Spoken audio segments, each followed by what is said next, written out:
Joe McDonagh Cup final, Antrim beat Kerry 12 points to 117. And I talked about it a couple of minutes ago about the scenes after the game and Darren Gleeson running onto the field. He was fairly excited about it.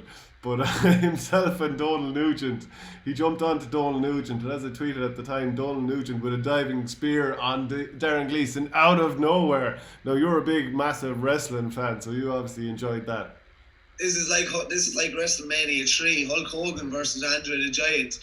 What is it? The immovable force meets the irresistible force meets the immovable object. Like, there was going to be no give when the two of these collided, but it was great to see the emotion after. RT were wrong also to cut away from the captain's speech after. Like, they didn't even show a minute or two of it, but it was great to see the celebrations after from Antrim. Some quite negative commentary, just minutes after Antrim winning the Joe McDonagh. Like, at the same as Kilkenny, like, you're not going to always deliver this blistering performance in a final. It's just a matter of getting over the line. And obviously, this is the fourth time Antrim and Kerry have met this year. Antrim were probably fearing that, geez, it could be four time unlucky, and the game that counted most would be the game that they would lose. So they did everything they had to do to get over the line. They were probably just maybe hanging on in the last couple of minutes. But to say like that Antrim won't be competitive at Leinster next year, minutes after the final, I don't think that's a very fair thing. I don't know if it's an accurate kind of comment to make either. I think that they've improved massively under Darren Gleeson. They're going to get Division 1 hurling next year. They're going to get Leinster Championship hurling, and they've come up fairly convincingly. If you look at their season as a whole, they won 2A. Fair enough, only beating Kerry by a goal, 1-2A. They put up big scores. They were undefeated throughout the Joe McDonagh group stages, and then won the final yesterday. So I think they're in a really, really good position. We mentioned the whole way through as well how it was such a big deal for them, like that they can go now and win big games without Niall McManus. But he was huge when he came on yesterday. Such a steadying influence. Has obviously been, he suffered a hamstring injury in that 2A final against Kerry, and has probably struggled to get his way back into the team. But he was huge yesterday. Maybe when some of the other guys that had been flying the whole way through weren't going as well as they had been, he was the one to kind of lift them and get some crucial scores, both from frees and from play. Yeah, I think for Darren Gleeson, he's obviously had to rehabilitate his reputation after what happened, in his work life, and obviously you have to take your medicine there. But he's building something very strong here. It's the feeling is that everyone in Antrim who is a top player is involved, and that was something that wasn't happening in previous years. And people talked about some of the interclub rivalries, a discussion that would have been had in the past about Galway too. But what he's creating there is a team that looks athletically at a little bit of a different level to some of the others.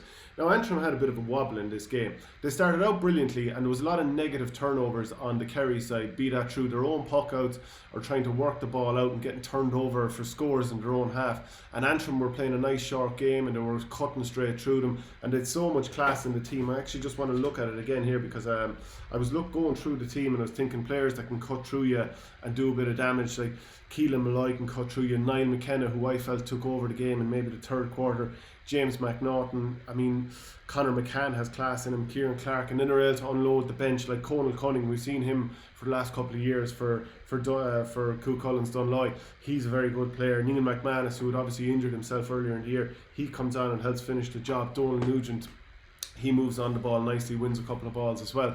And they created so many more scoring chances for Kerry, who are obviously a developing team. They went from they were in a straight shootout with Offaly last year to go down to the Christy Ring Cup, and now they were 70 minutes away from going up to the Liam MacCarthy level.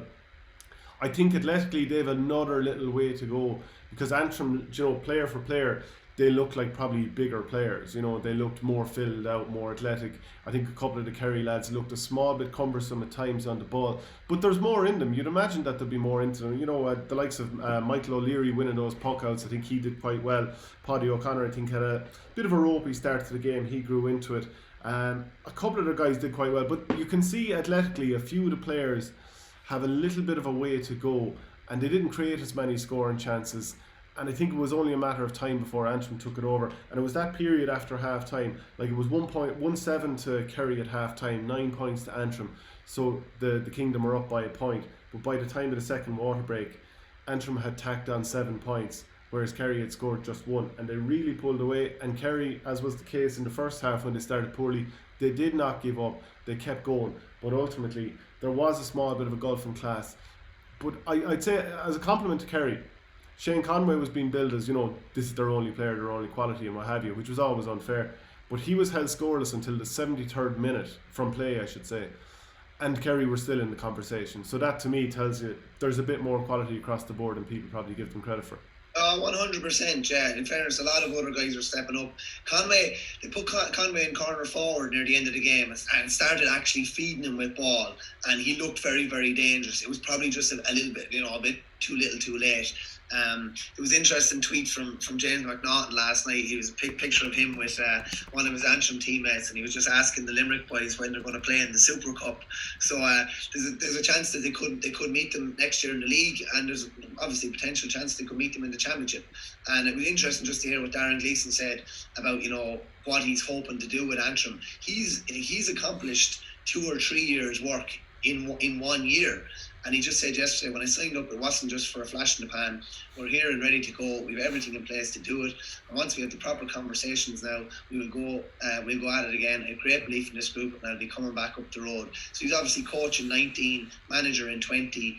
And it's very, very exciting for Antrim going forward next year, in fairness to them. And as you say, it was just that third quarter again. Kerry didn't score for the first 15 minutes of the second half. Antrim just kind of put the game to bed.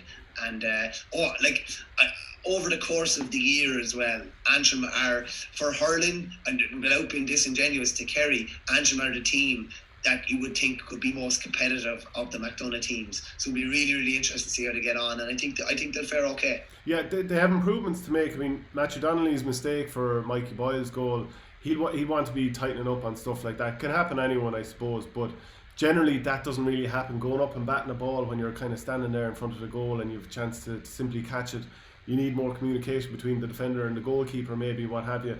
But they'll get punished time after time in the Leinster Championship next year if they don't kick on to the next level. Probably a bit unfair to just single out Matthew Donnelly. There was a lot of mistakes made throughout the field, but there was an awful lot of good stuff too.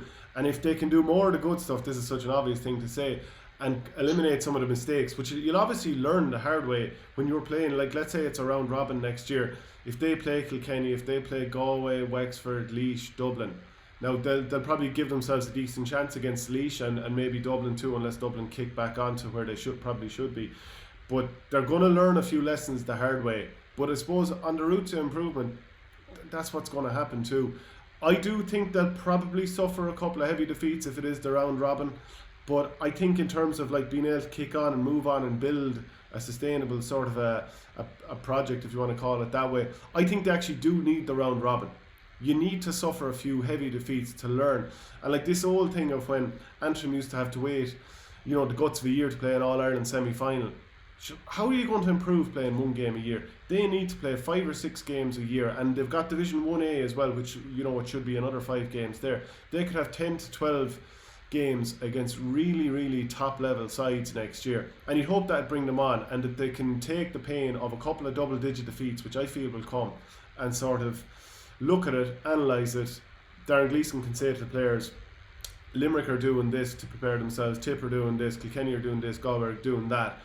And if you want to get to that level, that's what we need to do. So at least they've got a good base in that they look like they're fairly athletic and heading in that direction. But do you feel that too, that there will be a bit of pain on the way to improvement? There will, of course, but I think it's crucial that they have Division 1 hurling. And you'd much rather take a lot of pain earlier on in the year rather than, maybe in the summer. Now, they'll probably still suffer a bit of pain in the summer, but the fact that they're going to get 4 to 5 really good league games, it'll probably come down to themselves and Westmeath for who's going to stay up in Division 1, and that'll probably be the game that they're targeting to win. But at least they'll have a really good kind of foundation laid before they play a championship. Exciting times for them though, as you say. Once you have everybody on board the train, you have a great chance. Yeah, absolutely.